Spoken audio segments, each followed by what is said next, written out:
Hello दोस्तों, कैसे हैं सभी। स्वागत है आपका अपने यूट्यूब चैनल पीसीएम भरसर क्लास में। देखिए दोस्तों, आपकी टॉपिक जो है चल रही थी गति। ये कक्षा 9th के लिए वीडियो बनाया जा रहा है और 9th और 11th वाले दोनों क्लास के इस वीडियो को देख सकते हैं। देखिए दोस्तों, आपकी टॉपिक चल रही थी जो है गति। गति में आपको जो बताया गया था कि गति क्या होता है, विराम अवस्था क्या होती है और गति अवस्थाएं क्या होती है। इसके बाद जो विस्थापन क्या होता है, दूरी क्या होता है, समय क्या होता है, त्वरण क्या होता है, वेग क्या होता है, सारी चीजें आपने जो है चर्चा कर ली थी। इसके बाद जो है एक समान चाल, असमान चाल, ये सब चीजें क्या होता है। आज जो है आपको बताया जाएगा कि गति को ग्राफ के रूप में कैसे हल करते हैं। ध्यान से सुनिएगा दोस्तों, आपका मुद्दा है कि गति को ग्राफ में हल करने का तरीका सीखना। और आज आपको सिखाया जाएगा कि किसी भी ग्राफ को जो है गति की, किसी भी क्वेश्चन को जो है ग्राफ के माध्यम से आप कैसे हल कर सकते हैं। इससे दोस्तों एसएससी तक क्वेश्चन आते हैं। आपको बता दें एसएससी सीजीएल के भी क्वेश्चन इस टॉपिक से बन जाते हैं। तो ध्यान से सुनिएगा, मिलाते रहेगा सभी लोग। हम आपको बताते हैं यूपीटी, आईआईटी, जेई तक के भी क्वेश्चन इससे आते हैं। लेकिन इसको सबसे पहले आपको परिचय आज आपको बताया जाएगा। तो परिचय सीखने के बाद ही मुद्दे की बातें होंगी। ध्यान दीजिएगा दोस्तों, रूल नंबर सबसे पहला रूल बताने जा रहे हैं और ध्यान से सुनिएगा सभी लोग, ये इंपॉर्टेंट है। अगर मान लीजिएगा किसी वस्तु का ग्राफ खींचा जाए तो आप जानते हैं ये एक्स अक्ष होता है, ये कौन सा अक्ष होता है, वाई अक्ष। ये आपका वाई अक्ष है और ये कौन सा अक्ष है, एक्स अक्ष। तो कहने का मतलब ये, और ये क्या होता है, ये मूल बिंदु होता है। तो जब किसी वस्तु का ग्राफ एक्स और वाई अक्षों के बीच खींचा जा रहा हो और वो जो है बिल्कुल इस तरीके से, बिल्कुल कैसा हो, इस तरीके से। अब ध्यान सुनिएगा दोस्तों, ये टेढ़ा नहीं, ये बिल्कुल सीधा है। जब किसी वस्तु का ग्राफ एक्स अक्ष के समांतर खींचा जाए, ऐसे कहने का मतलब एक्स अक्ष के क्या है, समांतर। सुनते रहिएगा सभी लोग। जब किसी वस्तु का ग्राफ एक्स अक्ष के समांतर खींचा जाएगा, अगर मान लीजिएगा ये 5 मीटर दूरी थी तो 5 मीटर ही रहेगी, हमेशा चलते चला जाएगा और दूरी कितनी रहेगी, 5 मीटर। समय बढ़ता चला जाएगा और दूरी हमेशा कितनी रहेगी, 5 मीटर। इसका मतलब क्या है, बात ध्यान सुनिए।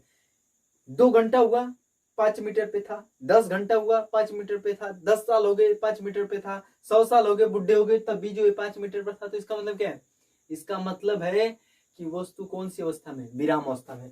तो सबसे पहली चीज ये कि अगर आपसे क्वेश्चन पूछ दिया जाए कि जो है किसी वस्तु का ग्राफ जो है वो एक्स अक्ष के समांतर है, किसी वस्तु का ग्राफ जो है एक्स अक्ष के समांतर है, तो बताइएगा वस्तु किस अवस्था में। कभी कभी बता दें दोस्तों आपको, आईईआरटी में भी इसके क्वेश्चन बहुत पॉपुलर है, बार बार ये एग्जाम में आ जाया करता है।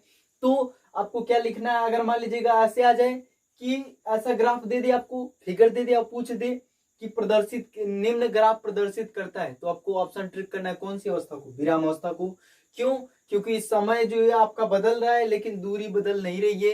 तो ऐसी स्थिति में जब किसी वस्तु का ग्राफ एक्स अक्ष के समांतर हो तो वस्तु कौन सी अवस्था में होगी, विराम अवस्था में। अब रूल नंबर 2, मान लीजिएगा दोस्तों जो है ये कोई दूसरा, कोई ये एक्स अक्ष है और ये कौन सा अक्ष है, वाई अक्ष है। तो ये बीच में जो है ये ओरिजिन होता है, मूल बिंदु होता है। अब मान लीजिएगा एक्स अक्ष और वाई अक्ष के बीच बिल्कुल सीधी रेखा खींचिए, एक्स अक्ष और वाई अक्ष के बीच बिल्कुल सीधी रेखा खींचेंगे। तो कहने का मतलब क्या है कि जितना जो है समय बदल रहा है उतना भी दूरी तय कर रहा है, जितना समय हो रहा है उतना ही दूरी हो रहा है। तो ऐसी स्थिति में वस्तु को कहते हैं एक समान चाल। एक समान चाल या एक समान वेग, आप कुछ भी बोल सकते हैं। तो एक समान चाल का मतलब क्या है, जब किसी वस्तु का ग्राफ एक्स और वाई अक्षों के बीच बिल्कुल सीधा खींच दिया जाए, ऐसा फिगर आ गया तो आपको सीधे बोलना है कि जब किसी वस्तु का ग्राफ एक्स और वाई अक्षों के बीच बिल्कुल सीधा खींचा जाए तो उस स्थिति में वस्तु का जो वेग होता है वो क्या होता है, एक समान वेग। अब एक समान वेग है तो आप बता दीजिएगा कि त्वरण क्या होगा। त्वरण तो 0 होंगे, क्योंकि जो वेग में परिवर्तन ही नहीं होगा, तो इसलिए त्वरण क्या होता है, 0। पॉइंट जो दिमाग में सेट कर लीजिएगा कि अगर एक समान वेग चल रहा है तो उस स्थिति में त्वरण क्या होता है, 0। त्वरण बराबर 0। मान लीजिएगा ऐसा ग्राफ दे देगा और आपसे पूछ देगा कि भाई साहब आप ये बता दीजिए कि इस ग्राफ में त्वरण कितना है। भाई साहब जो है आप ये बताइए कि त्वरण कितना है, तो आप त्वरण का मान सीधे आंख मूंद करके, कुछ सोचना नहीं, सीधे क्या मार देंगे, 0। कब, जब बिल्कुल सीधा ग्राफ खींचा जाएगा तो उस स्थिति में त्वरण क्या होता है, 0। क्यों 0 होता है, क्योंकि वेग में परिवर्तन ही नहीं होता है, क्योंकि वेग परिवर्तन की दर को ही क्या कहते हैं, त्वरण। तो इसलिए जो है आपका त्वरण 0 था। तो उम्मीद है दोस्तों ये दूसरा रूल भी समझ में आएगा। रूल नंबर 3, अगर आपसे कोई ये क्वेश्चन कर दे कि ये आपका एक्स अक्ष है और ये कौन सा अक्ष है, वाई अक्ष है। एक्स अक्ष और वाई अक्ष के बीच ऐसा ग्राफ खींच दिया जाए कि वस्तु का खींचा गया ग्राफ एक्स अक्ष को स्पर्श कर जाए। किसको स्पर्श कर दे? एक्स अक्ष को। मतलब कहने का क्या, ये जो ग्राफ है ऐसे घूम फिर करके, ऐसे ऐसे घूम घूम करके, ऐसे घूम करके किसको स्पर्श कर दे? एक्स अक्ष को। कहीं से भी जाए इस तरीके से, जैसे मान लीजिए हम आपको रफ कारी इधर दिखा दे रहे हैं कि इस तरीके से खींच दे ऐसे ऐसे ऐसे ऐसे ऐसे, और फिर किसको टच कर जाए? एक्स अक्ष को। ऐसा किसी वस्तु का ग्राफ हो कि वो जो एक्स अक्ष से निकल रहा है, यहाँ से ओरिजिन से निकल करके एक्स अक्ष को स्पर्श कर जाए। तो देखिए दोस्तों, आप समझने की कोशिश करिएगा, हम आपको रफ पे बता रहे हैं। यहां से मान लीजिएगा 10 मीटर गया, फिर विराम अवस्था में रहा होगा, फिर कुछ ऊपर गया तो कुछ ज्यादा दूरी तय कर लिया, फिर कुछ दूरी कम हुई होगी, फिर कुछ दूरी जो है बड़ी होगी, फिर दूरी कम हुई होगी, और इस तरीके से लास्ट में फिर जहां से चला था वहीं पे आ गया। ये देखिए कि ये क्या है? मूल बिंदु। अगर इधर चलता तब तो दूरी तय करता है, ये तो इधर चल रहा है, इसका मतलब ये है कि समय बदल रहा है, लेकिन जो दूरी उसकी सेम है। तो कहने का मतलब क्या है? ध्यान से सुनिएगा दोस्तों। कहने का मतलब ये है कि जब किसी वस्तु का ग्राफ एक्स अक्ष को स्पर्श कर जाए, जब किसी वस्तु का ग्राफ अगर एक्स अक्ष को स्पर्श कर जाए, तो उस स्थिति में वस्तु का जो विस्थापन होता है वो विस्थापन कितना होता है? 0 होता है। वस्तु का विस्थापन कितना? 0। क्यों 0? क्योंकि प्रारंभिक बिंदु यहीं पर 0 और अंतिम बिंदु भी कहां पर है? 0 पर ही है। तो इसलिए जो है जब किसी वस्तु का ग्राफ जो एक्स अक्ष को स्पर्श करता है तो उस स्थिति में वस्तु का विस्थापन कितना होता है? 0। ये पॉइंट भी इंपॉर्टेंट है। नेक्स्ट रूल आपको बताते हैं, ध्यान दीजिएगा दोस्तों। ये आपका एक्स अक्ष होगा और ये कौन सा अक्ष है? वाई अक्ष है। ये क्या है? मूल बिंदु है। जब किसी वस्तु का ग्राफ जो है वाई अक्ष की तरफ झुकता है, जब किसी वस्तु का ग्राफ वाई अक्ष की तरफ झुकता है, तो रफ कार्य हम आपको समझाने के लिए यूज कर लेते हैं। ये आपका एक्स अक्ष है, ये वाई अक्ष है। अब देखिएगा दोस्तों, इधर इधर जितना जाएंगे तो उतना ज्यादा समय लगेगा, और ऊपर जितना जाएंगे इसका मतलब ये हो रहा है कि दूरी उतना ज्यादा तय कर रहा है। दूरी ज्यादा तय कर रहा है और धीरे धीरे समय क्या हो रहा है? कम लग रहा है। दूरी ज्यादा तय हो रही है और धीरे धीरे समय क्या हो रहा है? कम लग रहा है। तो जब वस्तु का ग्राफ इस तरीके से वक्र के रूप में वाई अक्ष की तरफ झुके, तो इसका मतलब ये है कि पहले समय ज्यादा लगा और धीरे धीरे समय कम हो रहा है, और वस्तु के वेग में क्या हो रहा है? वृद्धि। तो ऐसी स्थिति में आप कहेंगे कि बढ़ता वेग है। सुनिएगा, अगर आपसे कोई क्वेश्चन कर दे कि वस्तु का ग्राफ जो है वो कैसा है, तो आपको सीधे सीधे बोल देना है कि वस्तु का ग्राफ जो है अगर वाई अक्ष की तरफ झुक रहा है तो उसका मतलब वस्तु का वेग क्या हो रहा है? बढ़ रहा है। अगर वाई अक्ष की तरफ किसी वस्तु का खींचा गया ग्राफ वाई अक्ष की तरफ झुक रहा है, तो आपको सीधे बोलना है कि वस्तु का वेग क्या हो रहा है? बढ़ रहा है। उम्मीद है दोस्तों आपको समझ में आया होगा। नेक्स्ट रूल आपको बताते हैं। मान लीजिएगा दोस्तों, ये आपका एक्स अक्ष है और ये कौन सा अक्ष है? वाई अक्ष है। ये क्या है? ओरिजिन है। और किसी वस्तु का ग्राफ मान लीजिएगा एक्स अक्ष की तरफ झुक रहा है, तो आप देख रहे हैं कि धीरे धीरे धीरे धीरे झुकता जाएगा, तो मतलब ये है कि समय क्या हो रहा है? बढ़ रहा है। लेकिन दूरी पर परिवर्तन नहीं हो रहा है, दूरी में परिवर्तन नहीं हो रहा है, धीरे धीरे परिवर्तन कम हो रहा है। मतलब कहने का क्या है? पहले जो देखिए दोस्तों, यहां से यहां तक जो है ज्यादा दूरी तय कर लिया, अब धीरे धीरे समय बदल रहा है लेकिन दूरी कम तय कर रहा है, क्योंकि इधर की तरफ गति नहीं कर रहा है, ये मुड़ रहा है। तो जब वस्तु का ग्राफ जो है एक्स अक्ष की तरफ झुकेगा, जब किसी वस्तु का ग्राफ एक्स अक्ष की तरफ झुकता है, तो इसका मतलब ये होता है कि वस्तु का जो है वेग घट रहा है। तो आप लिखेंगे घटता वेग। क्या लिखेंगे? घटता वेग।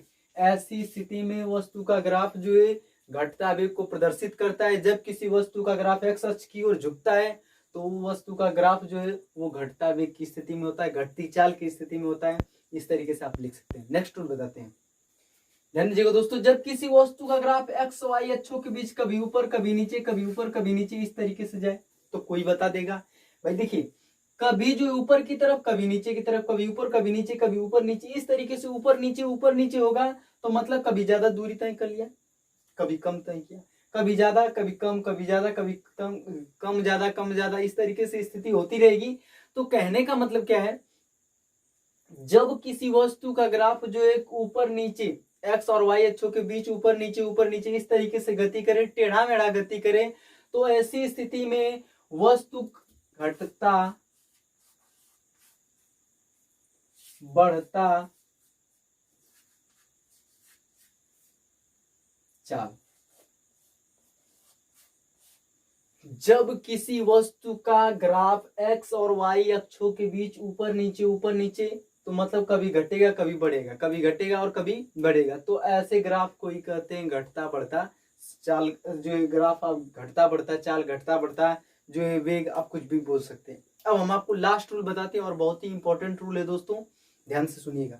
मान लीजिएगा दोस्तों ये आपका एक्स अक्ष है, ये कौन सा अक्ष है? वाई अक्ष है। एक्स और वाई अक्षों के बीच अगर मान लीजिएगा हम इसे खींचते बिल्कुल वाई अक्ष के समांतर, किसके समांतर? वाई अक्ष के समांतर हमने कोई ग्राफ खींच दिया, बिल्कुल सीधा ये। तो मान लीजिएगा कि जब किसी वस्तु का ग्राफ बिल्कुल वाई अक्ष के समांतर खींचते हैं तो इसका मतलब समझिएगा, अगर यहाँ पे मान लीजिएगा 1 सेकेंड है और यहाँ मान लीजिए कितना सेकेंड है? 2 सेकेंड है, और यहाँ मान लीजिएगा 0 है, यहाँ जो 1 किलोमीटर है या 1 मीटर है, और इधर मान लीजिएगा 2 मीटर है, और इधर मान लीजिएगा 3 मीटर है। इस तरीके से आगे की तरफ है। बात ध्यान सुनेगा, उदाहरण के तरीके से सुनेंगे तो आपको 100% मेरे समझ में आएगा। देखिए दोस्तों, अब दूसरे सेकंड में वस्तु गति करना स्टार्ट की। किस सेकंड में? दूसरे सेकंड में। और दूसरे सेकंड में ही कितना पहुंच गई है? 1 मीटर गई ना? कितना? 1 मीटर। उसी दूसरे सेकंड में ही कितना चली गई है? 2 मीटर। और उसी दूसरे सेकंड में कितना चली गई? 3 मीटर। अभी दूसरा सेकंड चल रहा है, वस्तु जो आगे की तरफ बढ़ रही। बात समझने की कोशिश करिएगा। 2 सेकंड में 1 मीटर गई, फिर दूसरे सेकंड में ही 2 मीटर गई, फिर दूसरे सेकंड में ही 3 मीटर गई, और दूसरे सेकंड में ही चलती चली जा रही। ऐसा संभव है कभी? ऐसा संभव है कि 2 ही सेकंड हो, सेकंड दूसरा ही चलता रहे और वस्तु जो है 200 मीटर, 300 मीटर, 400 मीटर, 500 मीटर चलती चली जाए? ऐसा कभी संभव नहीं है। मतलब यह जो है असंभव स्थिति, ये स्थिति क्या है? असंभव है, और ये अपवाद है।